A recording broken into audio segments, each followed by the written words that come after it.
Hello, Ham Radio. I'm cruising down the road, thinking about doing a video, and I'm coming up here above on the Ortega Mountain on the North Main Divide, and I see this guy. Yeah, he's out here having fun, enjoying his ham radio. My call is KC6NFE. What is your call? Kilo Delta 6 Golf Lima November.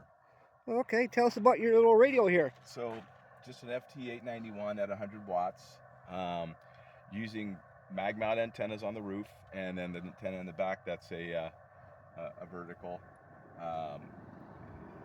Basically, everything's running off of batteries, off of a 30 amp hour battery in a box, and a 100 watt solar panel up front runs the whole thing. All right, cool. And that can be pretty much out of the car, on the air in about 15 minutes. Let me check your little solar panel deal up. It's all foldable too, huh? All foldable. It turns into a briefcase. All right. So where do you get this solar panel if anybody wants it?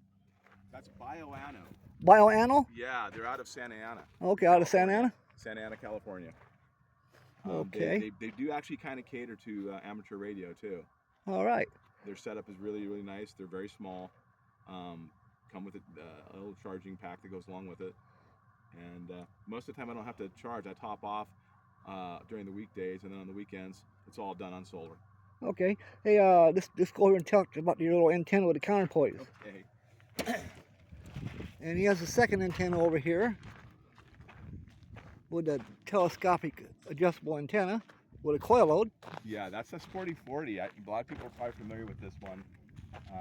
What is the company who makes this? They also do loaded coils too. All the ground planes are just homemade ground plane system. Probably about 240 feet of ground plane on a very simple, as you can see, very simple connector. And then the antenna is a standard vertical pole. There's tons of them out there. And then of course the spike's a homemade spike. This is something that I got. They use these for hooking signs up, street signs, and I just sharpened the end of it and then put a mirror mount on top of that. And then of course if you want to run it with the coil, you just unplug it. Again, most of the stuff that you're seeing I've found on YouTube. No, okay. These are almost all YouTube stuff. How long on your counterpoise, each wire, how long are they? These guys, I think, are only 7 feet long. Oh, okay. They're not that long, but they're fairly effective. Again, at this position over here in this spot, I've been able to make it to Europe from here on 10 meters without any problem. This is a Wolf River coil Sporty 40, and that's a Wolf River vertical antenna. Oh, okay. That's their 17 footer. All right. Okay, and it works just fine. I mean, it works really well, and it's not very expensive to buy. Yeah. Again, this whole setup can be put together and set up right here in this spot in like less than 10 minutes. I can have this thing set up. Yeah, I used to live on the ranch over here. I don't know if you've seen it. And I had my antenna set up, and I had a maypole setup antenna I used. It was 20, 40, and 80, and I would run at a Ameritron 811 H amplifier. I'd run on there. Okay. One guy I was talking to, he's out in Hemet, over by the freeway over there on the other side. Sure.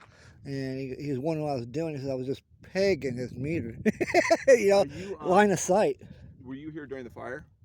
Not, no, I didn't live on the mountain this fire, but about 2010 we had another fire, and I was up here during that one. Yeah, I remember. I know there's still scars from it here.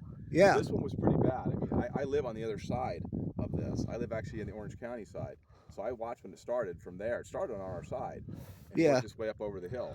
You ever listened to 3913? No. Well, get a chance if you got 80 meters. Get on 3913 about 7 o'clock. And see if you can contact M7IU. He's the nicest gentleman. He tells some really good family stories. Cool. Yeah, and he's very polite, and he's one of the nicest people you can meet. Right on. I also have one of the portable. I have a portable hex beam too. Yeah. When I'm going to be out for 2 days, I'll set up the tripod and the 30-foot mast and the portable hex beam at 20 feet, 25 feet, and use that. But for just the pota activations, just a simple get here, hit it for 3 hours, and get out, this is what works best for me, because you can change the band on this. I run a measuring tape right out the side of the car, and you just measure it. Yeah. 97. This is like 97.5. Anyhow, look at my QRZ page, and you'll see that homemade coil that a friend of mine made. I'll take a look at it. And it was a 2-inch PVC pipe. He put pipe thread around it.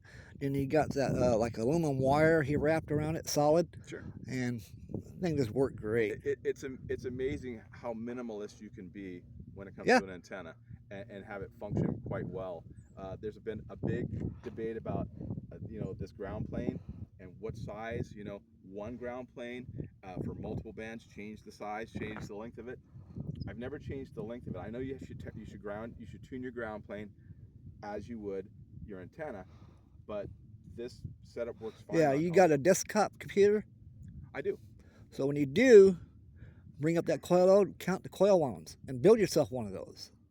And make your own. I figured a better way to match it. You remember the slide bar on an old Crystal radio? Yeah.